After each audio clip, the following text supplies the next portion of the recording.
Leo tunaenda kujifunza ishara 6 kuwa umechaguliwa na Mungu. Tunaenda kujifunza ishara 6 kuwa umechaguliwa na Mungu. Kabla tuende kujifunza pamoja, uko nami mtumishi wa Mungu Preacher Timothy Raphael ndani ya Jehovah Media TV online, na nipende sana kukaribisha ili uweze kujifunza ishara 6 zinaweza kuonyesha kuwa umechaguliwa na Mungu. Na kama ni mgeni kabisa ndani ya Jehovah Media TV online, bonyeza kitufe chekundu yani subscribe, kuwa mtu wa kwanza kabisa kupata mafundisho mbalimbali ya kukujenga kiroho na kimwili pia. Twende pamoja. Ishara 6 kuwa umechaguliwa na Mungu. Ishara ya kwanza ni uelewa wa wito wa Mungu.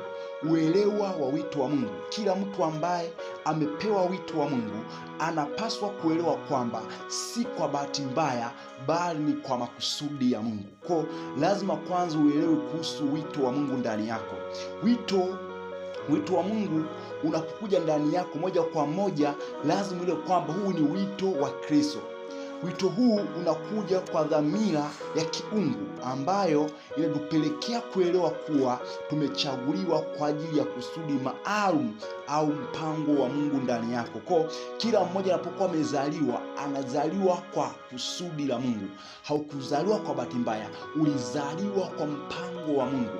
Na Mungu tayari kuna assignment aliandaa hapa duniani ili wewe uweze kuifanya. Kwa hiyo lazima uelewe kwamba umekuja hapa duniani kwa ajili ya kazi maalum ili uweze kulitimiza lile kusudi la Mungu ndani yako, hatimaye uweze kupumzika. Kwa Mungu anapokuwa amekuleta hapa duniani, anakuleta kwa issue maalum, kwa kusudi la maalum, kama vile ambavyo alimtuma mwana aje duniani ili kuokoa wanadamu na dhambi zao. Maana moja kwa moja kila mmoja anapokuwa amezaliwa anakuja kwa kusudi maalum.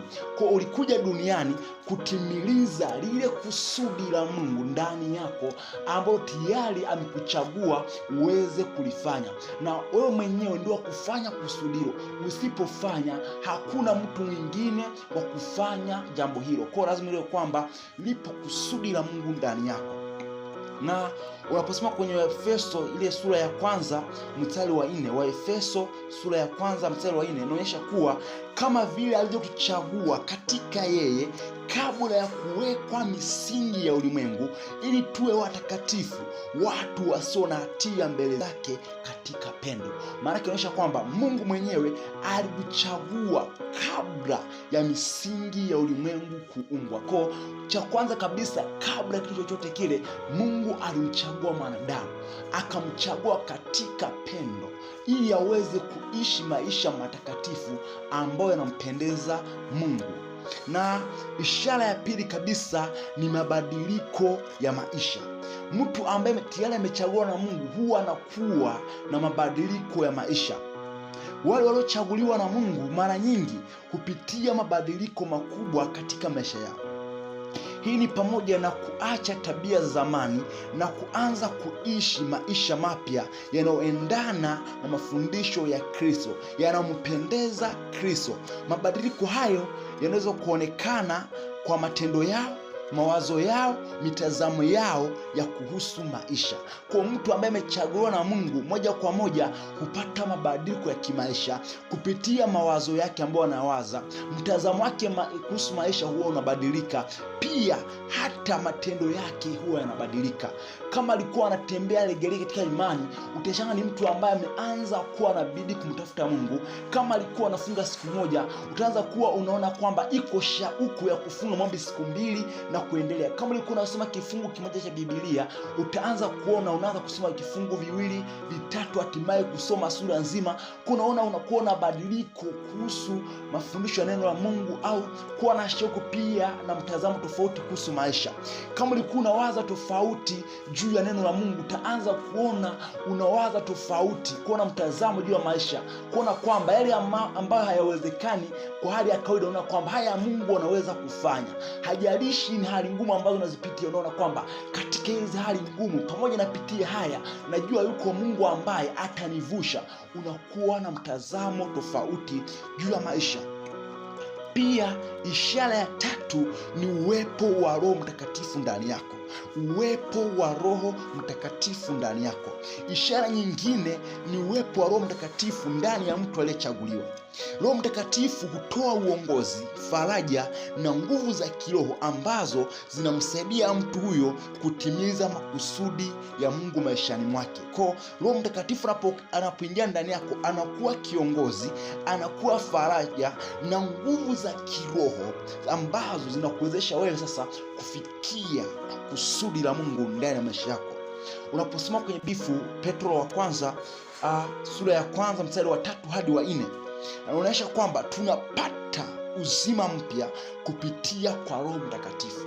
Tunapata uzima mpya kupitia kwa Roho Mtakatifu. Maanake kwa kuwa Roho Mtakatifu aliagizwa kama urithi wetu hapa duniani, ambaye katika yeye tunapata uongozi, tunapata nguvu za kutimiza makusudi ya Mungu ndani ya maisha yetu. Kwa Roho Mtakatifu anapokuja ndani yako, anakusaidia kupata faraja, anakuwa mwalimu wako, anakuwa kiongozi wako, pia anakusaidia kupata nguvu za kuenenda katika kutimiza makusudi ya Mungu.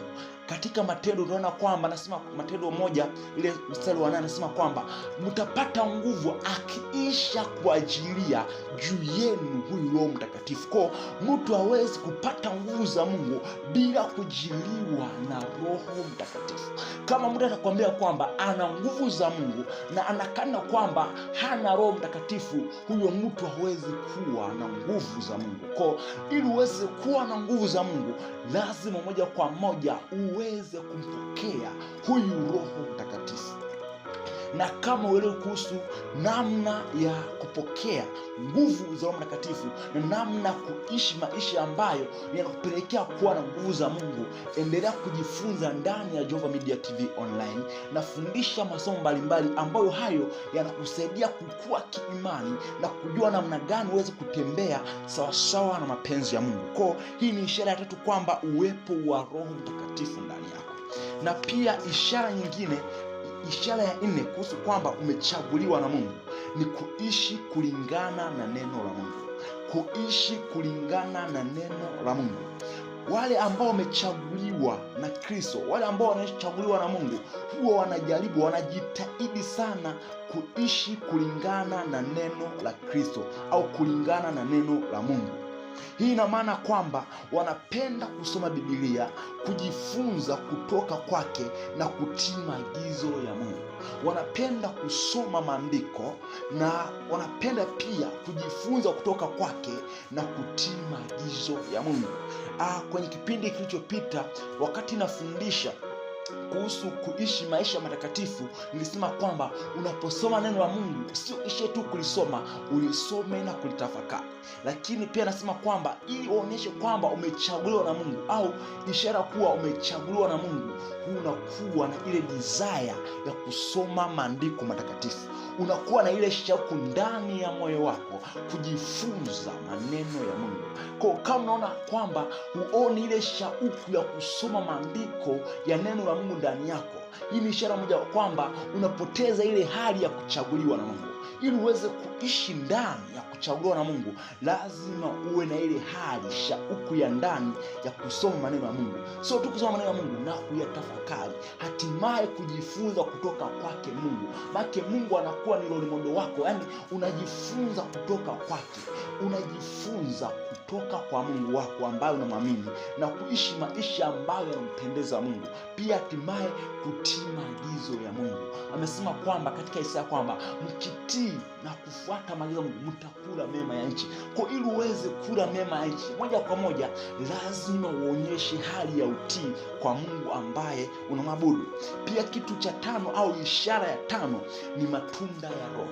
Naposema matunda ya Roho, kwenye Biblia inasema kwamba tunda Roho ni moja, lakini ile tunda limegawanyika kwenye vipengele 9. Kwa lazima ndani yako uweze kuwa na matunda ya Roho. Ishara nyingine ni matunda ya Roho yanayoonekana katika maisha yako. Unaposoma kwenye kitabu cha Wagalatia ile sura ya 5 mstari wa 22 hadi 23, utaona kuhusu matunda ya Roho. Watu waliochaguliwa na Mungu huonyesha upendo, furaha, amani, uvumilivu, wema, fadhili, uaminifu, unyenyekevu na kiasi. Haya ni matunda au ni matawi 9 ya tunda la Roho. Kwa watu ambao wamechaguliwa na Mungu huwa wanaishi kwa kuonyesha haya matawi 9 ya tunda la Roho, na haya ni matokeo ya kazi ya Roho Mtakatifu ndani yao. Kwa mtu ambaye ana Roho Mtakatifu, naanza kusema hapo nyuma kwamba ukiwa na Roho Mtakatifu maana yake moja kwa moja unakuwa na matokeo ya kuishi katika haya matunda 9 ya Roho. Kwa hiyo ni ishara pia inaweza kuonyesha kwamba huyu mtu amechaguliwa na Mungu. Pia ishara ya 6 na ya mwisho kwamba umechaguliwa na Mungu au umechaguliwa au kuonyesha kwamba huyu mtu tayari amechaguliwa na Mungu, na hii ni ishara ya mwisho na ni ishara kubwa sana kuonyesha kwamba huyu mtu amechaguliwa na Mungu, ni kujitolea kwa huduma. Kujitolea kwa huduma. Naposema kujitolea kwa huduma, manake mtu aliyechaguliwa na Mungu mara nyingi anajitolea kwa huduma mbalimbali ndani ya kanisa na jamii yake. Naposema kwamba huyu mtu kujitolea kihuduma, maana yake anapenda kuhudumiana na watu wengine, yani kushiriki zile baraka ambazo Mungu amembarikia ndani ya kanisa, pia sio tu ndani ya kanisa, pia ndani ya jamii ambayo anaishi, jamii ambayo inamzunguka. Wanajitahidi sana kuwasaidia wengine kwa njia tofauti, kama vile kutoa msaada wa kiroho au wa kimwili. Kwa mtu ambaye amechaguliwa na Mungu anaweza kutoa msaada wa kiroho au msaada wa kimwili.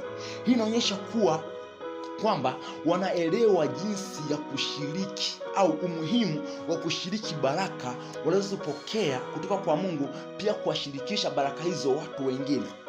Ishara hizi 6 zinaweza kuonyesha kuwa huyu mtu tayari amechaguliwa na Mungu. Na mara nyingi watu hawa unapenda mtu hajaambiwa kwamba aidha amepewa assignment kwamba utaweza kuja ufanye usafi kanisani, utakuja usafishe madhabahu. Yani huyo mtu anakuwa moja kwa moja yuko automatic, yuko connected, anaenda kufanya kazi ya Mungu kanisani, anajitoa katika jamii yake. Hapendi kuona watu wakiwa wanadhulumiwa, hapendi kuona watu ambao wakiwa wanateseka. Akiona mtu ambaye anaishi kwenye hali mbaya sana anamsaidia. Akiona kwamba hii kazi kanisani haijafanyika, sio hadi kwamba aagizwe, sio hadi kwamba asome kwenye matangazo. Huyo mtu moja kwa moja anafanya kwa kutoka ndani ya moyo wake. Kama ni usafi kanisani, utashangaa huyo mtu ni kazi yake tu, anakuwa anapenda kufanya. Kama ni kujitoa kuwasaidia watumishi, anakuwa na ile, sio hadi atangaziwe, sio hadi kwamba aambiwe, anakuwa na ile shauku ndani ya moyo wake kujitoa juu ya watu wengine. Akiona mtu sio hadi kwamba aambiwe kwamba tumsaidie mtu fulani, yeye moja kwa moja anajitoa kutoka kwake. Kama ni vitu vya vyakula, kama ni mavazi, anawasaidia watu wengine, anawasaidia. Maana anaishi maisha matakatifu, anaishi hali ya kuonyesha kwamba hao watu tayari wajue kwamba huyu mtu amechaguliwa na Mungu, na pia watu huvutiwa na tabia zake, na pia watu huvutiwa toka kwake na kujifunza pia kutoka kwake. Kwa ishara hizi 6 zinaweza kuthibitisha kuwa umechaguliwa na Mungu ndani ya maisha yako. Zinaonyesha jinsi unavyoweza kuishi maisha ambayo yanampendeza Mungu na kutimiza makusudi ya Mungu. Mungu akubariki sana. Ni mimi Preacher Timothy Raphael. Karibu sana kwenye kipindi kinachofuata, na Mungu wa mbinguni akubariki.